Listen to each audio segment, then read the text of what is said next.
वाली हम पेल देले बने मजाक को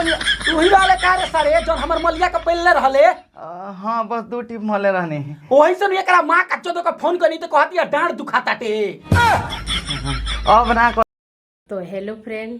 वीडियो देखने के बाद से बुझाइल हुई कि वीडियो कितना मज़ेदार और कितने मसाला वाली बा। तो मस्त लगी वीडियो देख के, पूरा शुरू से अंत तक वीडियो देखें जा और वीडियो कैसन बा देख कर कमेंट करके जरूर बताएं जा। ठीक बा, चला वीडियो स्टार्ट करते हैं। जो बताब अनुसार करबो ले। तो भाई लोग बस ये एगो मजाक रहलबे, लेकिन जवन मेन मजा बा तवन अब आवे वाला बा। कैमरामैन तन वीडियो लगाओ तो अरे तोरी बहन का पूरी में छनाउटा पेलो, इतना सस्ता माल कावा हो गइल बरे। हां सरबा इतना हम एगोड़ी के पेट मतलब एगोड़ी के गोय रहनी तो सरबा हमरा से 6000 रुपया ले हुए आई करे बहन तो मात्र 500 रुपया में दे दिया। अरे कैमरामैन चल माल पे ले, पैसा नहीं खे तो जा सर गाना मरवाला पैसा हो दी जा। आई का लगिया मजाक तो नहीं सरे ना, तू कहीं मत चल अगला वीडियो लगा दे। तनी देखो लो भौजी के खुलिया ना के अपन मतलब अपन सामान के साइज दिखावतिया के 500 लूंगी और रात भर दूंगी। हरे करीब पहुंच तो एकरा का हम कौन सी समझी रे रंडी खाना। बात तो तू सही कहले रे कैमरामैन, लेकिन ई बुरमा मतलब ई भौजी के कौन सा 500 रुपया दी रे। ई त करे पहुंच तो का बोली यार ए भौजी एगो ऑफर देतनी माना मत करी हो,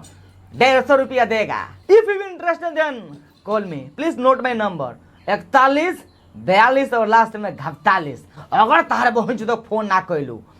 पेलम तारे पहुंच तो 15 हाली आ कहम के बस एक टिप भी मर नहीं बने हंसत कलाना बड़ा लो मर दे भाग।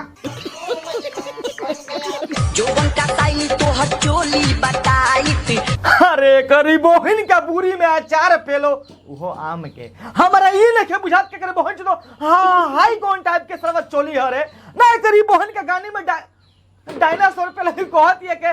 चोली का सारे ढोनी बटाइट ना हम झटिया बटाइट। अरे तोरी बहन तो ई कौन टाइप के चोली हरे सरवा चोली तो हम हाई प्रकार के देखले बनी ना कि हाई प्रकार के। अरे सरबी हमके पागल को दियो सर। अरे सारे कैमरामैन दूसरी वीडियो लगाओ दूसरी वीडियो सरवा घोड़ी पर मारे दे हम ले जर लाइट। अरे तोरी बहन चोदो अब ये कौन टाइप के लेजर लाइट हो गई रे। हम तो सब हेसन का लेजर लाइट देखले रहनी हो, लेकिन हाई कौन टाइप के लेजर लाइट हवे। अरे करी बहन का पूरी में बैगन आ झिगनी पेलो ई सरवा हमरा का पागल को दे करी बहन चोदो। ए कैमरामैन और कोई अच्छा वीडियो नहीं करे सारा बात नहीं वो लगाओ, नहीं तो सरवा हम पागल हो जाएम रे। उनका ताई तो हचोली बताई। अरे सरवा कैमरामैन साफ लड़बो खबे कारे अभी नुबोनिया की वीडियो हटा दे। हटाओ रे सरवा हटाओ, नहीं तो तोर गोनिया पर बिस्कोपड़ा लाइट हम बार दे। ई बिस्कोपड़ा लाइट का होला रे भाग सारे मजाक नहीं सरवा एकरा के तो बिस्कोपड़े कह जाला, लाइट अलग होला। चेहरा हसीन बाटे डबल मशीन बाटे। हाँ ए भौजी तू बिल्कुल सही बात कहा तरू उ हमरो देख के लगा तब के तरह लगे डबल मशीन बावे तहार बहन चोदो दोनों हेडलाइट हेंगा दबा के अब बीचो में लाना से इतना गोरगोज दे इतना गोरगोज दे के छिला जे तार बहन तार दही बुझाई के ना तोरे बहन चोदो के तो लगे डबल मशीन बारे ऊपर का मशीन ना कह जाला निचला का मशीन कह जाला बुझाई के ना तहार बहन जो कहत रही डबल मशीन बावे भाग तोरे बहन चोदो कैसे तो डबल मशीन बारे हमें का तू प्रूफ देता ए तरी तक बहन चोदो हमरो लगे डबल मशीन बावे। अरे सारे तोरा लगे कैसे डबल मशीन बारे ए सार दोनों आई मीन केरवा के नीचे तू लीचू नहीं के लटकल खइबे भाग सारे मजाक नहीं सर बाबू हमर मेहरारू खा ले। तोरे तोरा माई के जेकरा के मन करे दे। अरे तोरी बहन का बुरी में कबूतर पेलो साफ रंडिया हवे कारे तोरे बुरी में इतना आगे बार तोरी बहन चोदो के बार बार हेतरे हेतरे देखावत रे का अद्भुत तोरा का पेलो देखत रोला कितना एक्साइटेड बिया करी बहन चोदो पेलवावे खातिर के बार बार देखावत या उंगली से क्या के हमरा बुरी में पेलो लो तार बहन के गाड़ी में लान पेलो पेलवा जब पर बड़का बुझ तारा बहन तो पेल के मोड़ दिहन तारी मां का चोदो बुझलु के ना ओकरा बाद ना केस होने कोनो फौजदारी होई दूसरे से मजा ले। अरे तोरी बहन का बुरी में गोल मोरी चपेलो दूसरा से काहे तू माजा ले बेरे हमनी के नहीं की जा हमनी के तला टंटनाइल बाबे हमनी का माजा दे अगर हमनी से ना होइनु त हमर बड़का बाबू के जगह तू माजा से दे तोरी बहन दो समझ लगा पाकल पाकल झांट बा हमर बड़का बाबू के पेल दे तारे बहन दो के लाड़े पे पात देबू ना मुद देबू पहिले रहले काजू ओ अब देखो लो भाई लोग तो हम लोग के समझल ना को बोलो भौजी नु इशारा में बहुत कुछ बतला दिला सिया let me explain everyone listen to me carefully okay तो भौजी के कहना में ई बाबा का भौजी के जौन प्राइवेट सामान बनो तौन पहले अखरोट जैसा रहला दैट मींस पूरा सील पैक लेकिन अभी भौजी के जौन प्राइवेट सामान बताओ सुअर का पूरे छितरा मतलब समझ सकत रहले यार मतलब अखरोट ऐसा हो गल अखरोट मतलब कौन चीज छितरा गइल बे करे भौजी दो के अब पता ना सुअर ऐसा छितराइल बे ना भैंसी ऐसा छितराइल बे तो भौजी का पता हुई लेकिन कुछ भी कह लो टॉप के रंडी बिया करी भौजी दो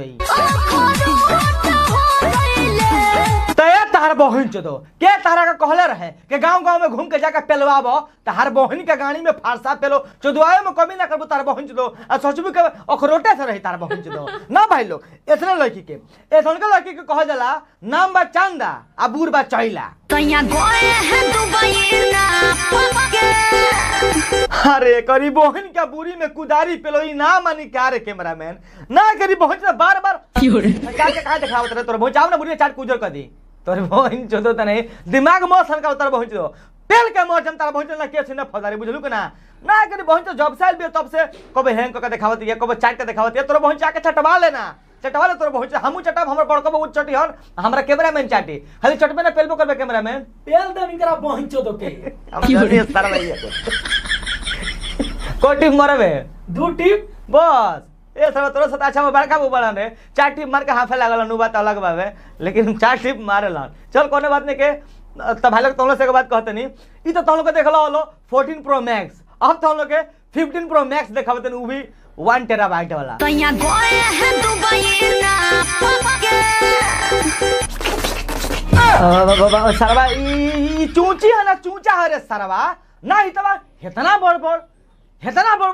हाउ इज पॉसिबल यार लगत एकरा आई मीन इस तरह बंजर जमीन पर बहुत सारा हर चलल बावे तबे ना भाई कितना बड़ा हो सकता है विदाउट यार तो हम लोग का मेहनत कर ले कोने खेती में फसल नहीं उगा सकता लो तो ये बात हम फसल का ना करनी हो आई होप तो हम लोग का समझ गए लोग बोलो गए हैं दुबई ना पके बढ़ जाई तमुआ दे चाप के ए भौजी चाप के मुआ दी doesn't matter but what the hell fucking लाइक दिस मतलब भाई कौन चीज है यार हमारे ये समझ में नहीं आवत ना तू चाप के मुआ का कहत रू ना पेल के मुआ की इशारा करत रू हमारे इस तरह बस समझ में नहीं आवत और भाई लोग लिटरली बोलते हैं I can't recognise that's why I am asking everyone यार हम लिटरली समझ में नहीं आवत कि भौजी पेलवावे का कहती है मतलब पेल के मुआवे का तो बहुत भुला गनी मतलब भौजी पेल के मुआल चाहती है ना करे बहन दो चाप के मुआवल चाहते ये हमें समझ में नहीं आवत भाई लोग तो बस भाई लोग आज के वक्त चलते हैं एकदम करते हैं आई होप कि तुम लोग ये वीडियो देखा अच्छा लगा अगर वीडियो देखा अच्छा लगे तो वीडियो को लाइक कर दियो अच्छा लगा वीडियो को डिसलाइक भी कर सकते हो और भाई लोग ये वीडियो बस मनोरंजन मजाक ये वीडियो बस देखो मात्र चोद इतना मिस्टेक होता नु तो भाई लोग कुल मिला के बात ये बाबे ये वीडियो बस देखो मनोरंजन मजाक खातिर बनावल गल तो केहू भी देख लो तो वीडियो को बस सीरियसली नाली देख के हंस के एंजॉय करके भूल जाए ठीक बाबे और भाई लोग लिटरली बोलते हैं अगर तुम लोग का दिल से ये वीडियो अच्छा लगा लो भाई लोग हम दिल से कहते हैं अगर तुम लोग का दिल से ये वीडियो अच्छा लगा तो please hit the like button and don't forget to subscribe our channel और ज्यादा अच्छा लगे देख के वीडियो तो वीडियो का तनी शेयर भी कर दियो ठीक बा ज्यादा जल्दी शेयर करे का ना कहनी मैं नेक्स्ट वीडियो में से पहले भाई प्लीज लाइक मार दो यार अब तो लाइक मार दो भाई लोग प्लीज यार हिट द लाइक बटन अब भी मार लो मैं नेक्स्ट वीडियो में तब तक के लिए बाय हाँ बस खत्म कर दे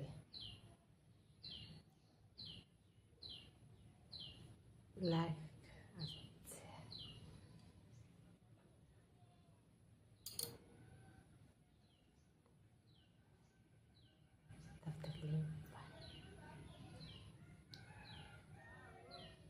बाय